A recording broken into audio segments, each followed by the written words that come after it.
मुख्यमंत्री देवेंद्र फडणवीसजीच्या निर्देशाने राज्यातील महिला बचत गटांना, महिलांच्या कोऑपरेटिव्ह संस्थांना रोजगार निर्मिती करण्याकरता महसूल विभागाची एका बचत गटांना 1 हेक्टर जागा 5 वर्षाच्या लीजवर आम्ही देणार आहोत आणि या बचत गटांना 1 लाख रुपयाचं अनुदान डीपीसी किंवा तिथल्या खनिकर्म निधीतून आम्ही देणार आहोत। बचत गटांनी या 1 हेक्टर जागेमध्ये, एक बचत गट 1 हेक्टर जागा, या जागेमध्ये ग्रासलँड डेव्हलपमेंट करायचं आहे, चारा किंवा बांबू लागवड करायची आहे, नेफियर ग्रास लावायचा आहे। आज जर बचत गटाला आम्ही जर 2.5 एकर जागा दिली, 1 हेक्टर जागा दिली एका बचत गटाला, तर यातनं जे उत्पन्न होणार आहे 4-5 लाख रुपये वार्षिक, हे महिला बचत गटाला मिळेल, सरकार घेणार नाही। हे संपूर्ण जो तिथून जो पैसा होईल किंवा त्या चारामधून जो काही पैसा मिळेल तो पैसा बचत गटाला मिळेल। एकंदरीत एका ग्रुपमध्ये 10 महिलांना एका बचत गटामध्ये रोजगार निर्मिती करता मोठा प्रकल्प महसूल खात्याने हाती घेतलेला आहे।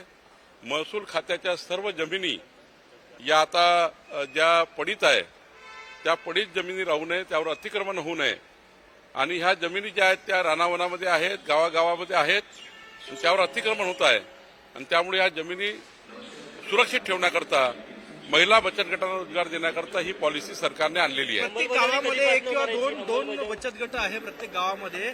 सगळ्या बचत गटांना देणार ना? किती महिला आहे ज्यांना लाभ होईल अंदाजे? प्रत्येक महिला बचत गटांना 2.5 एकर जागा आम्ही देणार, ज्या ठिकाणी जागा आहे, आणि ही जागा देऊन त्यांना रोजगार निर्मितीचं मोठं साधन आम्ही तयार करून देणार।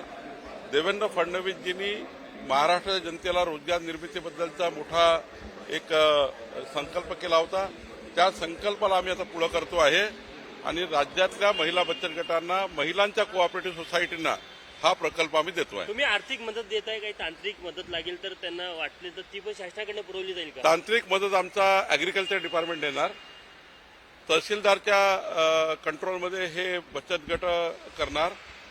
या बचत गटाचं पूर्ण मॉनिटर करण्याकरता तालुकास्तरीय महिला त्याची अध्यक्ष असणाऱ्या समितीची, आणि राहिला निधी ज्याप्रमाणे नागपूर जिल्हा परिषदमध्ये, नागपूर जिल्ह्यामध्ये यावर्षी आम्ही 2200 महिला बचत गटांना 1 लाख रुपये, एका गटांना 1 लाख रुपये दिले आहेत। 22 कोटी रुपये आम्ही महिला बचत गटाला दिले आहेत।